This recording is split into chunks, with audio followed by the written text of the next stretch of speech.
السلام علیکم ورحمۃ اللہ وبرکاتہ۔ الحمد للہ رب العالمین والعاقبۃ للمتقین والصلاة والسلام علی اشرف الانبیاء والمرسلین نبینا محمد وعلی آلہ وصحبہ اجمعین وبعد۔ فقال جل وعلا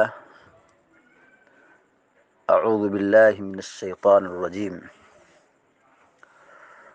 هو الذی یصورکم فی الارحام کیف یشاء لا الہ الا هو العزیز الحکیم۔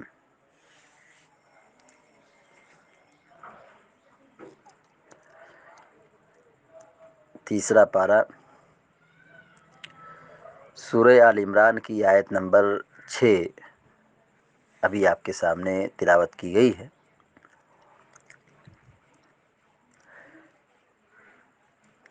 جس میں اللہ رب العالمین نے انسانی شکل و صورت کی تخلیق کا ذکر فرمایا ہے، یعنی اللہ ہی رب العالمین ہے جو اچھی شکل میں، اچھی صورت میں انسانوں کو پیدا کرتا ہے۔ اللہ رب العالمین کے اسماء حسنی میں سے المصور بھی ہے، تصویر بنانے والا۔ اللہ رب العالمین کہتا ہے هو الذی یصورکم فی الارحام کیف یشاء، وہی وہ ذات ہے، وہی وہ رب ہے جو رحم مادر میں یعنی ماں کے پیٹ میں جیسے چاہتا ہے تمہاری صورت بناتا ہے، تمہاری شکل بناتا ہے۔ اللہ رب العالمین جیسے چاہتا ہے، جو شکل دینا چاہتا ہے وہ بنا دیتا ہے۔ یہ اللہ رب العالمین کی کمال قدرت ہے کہ اللہ رب العالمین انسانوں کے چہرے کو ایسا بناتا ہے کہ اس شکل کا ملنا ناممکنات میں سے ہے۔ اللہ رب العالمین نے صورت کے بعد، شکل و صورت کے تذکرے کے بعد اپنی الوہیت کا ذکر فرمایا ہے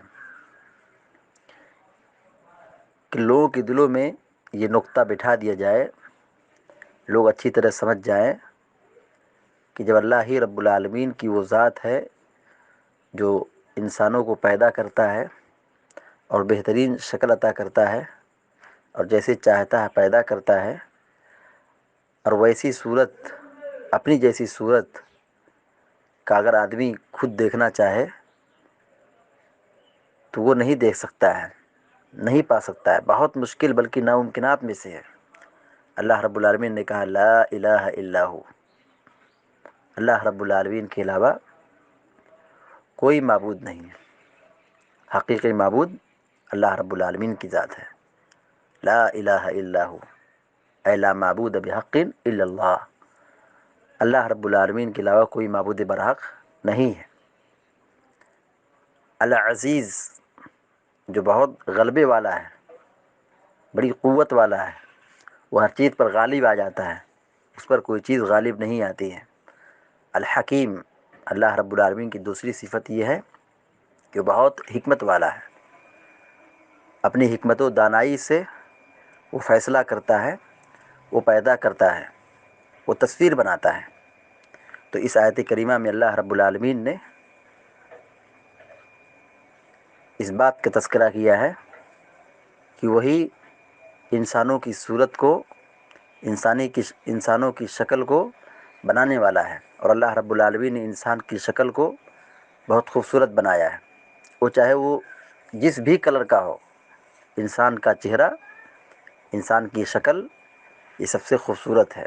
اللہ رب العالمین نے کہا لقد خلقنا الانسان فی احسن تقویم، کہ ہم نے انسان کو بہترین سانچے میں ڈھال دیا ہے۔ تو ایک انسان کی ذمہ داری بنتی ہے کہ اپنے رب کی عظمت کو پہچانے، اپنے رب کے مقام کو سمجھے، اور اللہ رب العالمین کی توحید اور الوہیت کو قبول کرے۔ اللہ ہی عبادت کا مستحق ہے، وہی عبادت کے لائق ہے، اسی کی بندگی اور اسی کی عبادت ہونی چاہیے، اس کی عبادت میں کسی کو شریک نہیں ٹھہرانا چاہیے، کیونکہ وہی پیدا کرتا ہے، وہی بناتا ہے۔ اللہ رب العالمین جتنی بھی مخلوق کو پیدا کیا ہے، پوری کائنات اللہ کی مخلوق میں سے شامل ہے۔ اللہ تنہا سب کا خالق ہے۔ اللہ رب العالمین نے نبیوں کو بنایا ہے، انسانوں کو بنایا، سب کو پیدا کیا، اور سب کی شکلوں کو اللہ رب العالمین ہی نے بنایا ہے۔ کوئی کالا ہے، کوئی گورا ہے، کوئی لمبے قد کا ہے، لمبے چہرے کا ہے، گول چہرے کا ہے، تو یہ سب اللہ رب العالمین اپنی چاہت سے جیسے چاہتا ہے بناتا ہے۔ تو ہمیں اللہ رب العالمین کی قدرت پر یقین رکھنا چاہیے، اور اللہ رب العالمین کی ہی بندگی اور عبادت کرنی چاہیے، اس کے ساتھ کسی کو شریک نہیں ٹھہرانا چاہیے۔ اللہ رب العالمین نے ایک جگہ انسانوں کو للکارا ہے، یا ایھا الانسان ما غرک بربک الکریم الذی خلقک فسواک فعدلک فی ای صورۃ شاء رکبک، کہ اللہ رب العالمین نے جس شکل میں چاہا، جس صورت میں چاہا تم کو ڈھال دیا، برابر سرابر کر دیا، انصاف سے عدل کے ساتھ سارے جوڑ کو ملا دیا۔ پھر تم کو رب کریم سے کس نے دھوکے میں ڈال دیا؟ تو اللہ رب العالمین ہی پیدا کرنے والا ہے اور شکل اور صورت بنانے والا ہے، لہذا ہم سب کو اپنے رب پر یقین رکھنا چاہیے، اس پر ایمان رکھنا چاہیے، اسی پر توکل اور بھروسہ رکھنا چاہیے، اور صرف اسی کی بندگی اور عبادت کرنی چاہیے۔ دعا ہے رب العالمین سے کہ اللہ تبارک و تعالی ہم سب کو، آپ سب کو اور سارے مسلمانوں کو نیک عمل کرنے کی توفیق عطا فرمائے، آمین یا رب العالمین۔ وصلی اللہ علی نبینا محمد وعلی آلہ وصحبہ اجمعین۔ السلام علیکم و رحمۃ اللہ وبرکاتہ۔